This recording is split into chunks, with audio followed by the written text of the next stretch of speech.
Good morning and welcome to episode number 309 of Simplifying Live with me, Shashank Nick. I'm your host and the CEO of Simplifying.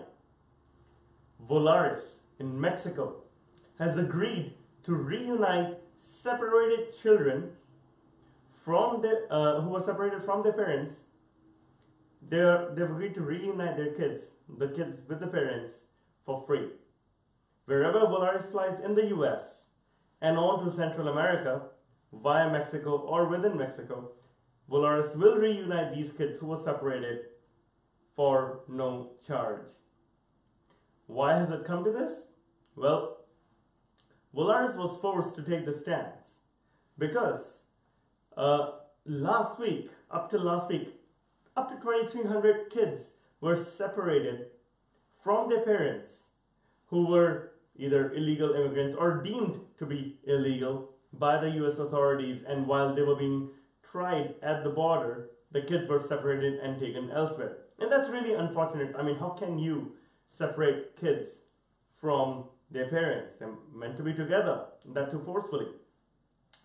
Volaris was not alone in this.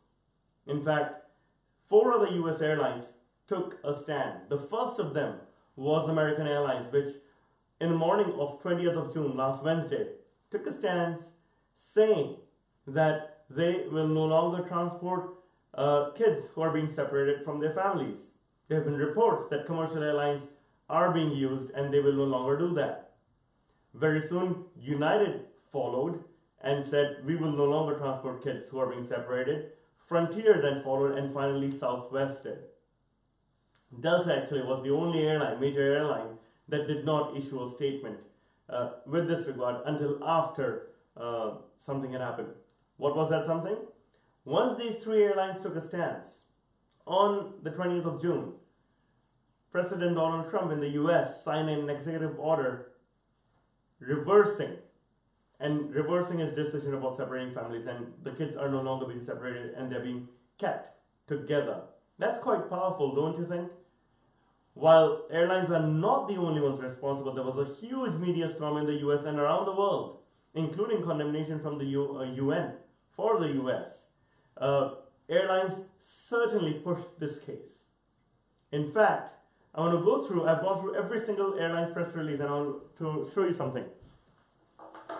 I want to read a key statement from each airline on how they positioned their press release.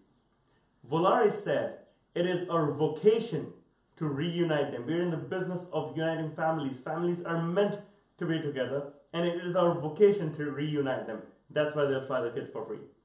American Airlines said, "We bring families together, not apart." United said that this is in deep conflict with our values. We are in the business of connecting people and uniting the world. Frontier said that it prides itself for being a family airline. Southwest said it has always put people first.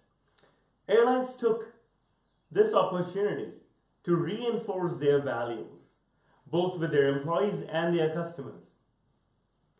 In all of this, I think the biggest beneficiary, of course, were the kids, but also the airlines, because this was an opportunity to indeed reinforce their brands with their core message. While most of the press releases sound generic, that we won't transport because of this, airlines did take a point in connecting with their values. I think Frontier, with a simple message that it prides itself for being a family airline, stands out. So does Southwest, where it says Southwest has always put people first. While every second company in the world says we put people first, Southwest truly does that. And I know, because in my book, Soar, I have a chapter on Southwest which is all about putting their people first. The one airline that was missing through all of this was Delta.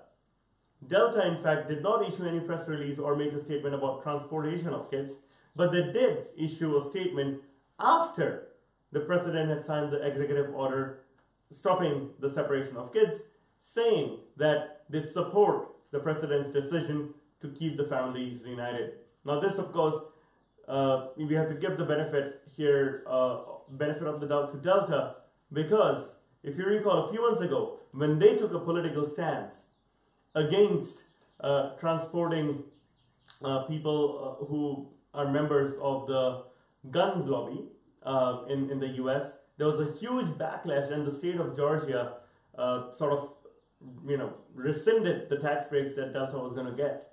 So Delta has been bitten once, and they're being careful about making statements in public about the government. What do I think of it? I do think airlines are in the right to take a stance, because airlines have the power to influence policies globally, because they're such an important economic force for not just people, but for governments as well. When 4 airlines took a stance in the US, this happened. When one Mexican airline took a stance, it made news. Airlines should take a stand when something is in conflict with their values, like the 4 airlines that are stated here, including Volaris in Mexico. Let me know what you think. Should airlines be doing something about these things? Should they not meddle in political affairs, which often tend to be contentious? Do you think this benefits the brand over time in the long term, or does it harm it more? I'd love to hear your thoughts on Facebook, LinkedIn, Twitter, or YouTube. Till then, you have a great time, and I will catch you tomorrow, same time. Till then, have a great one. Bye-bye.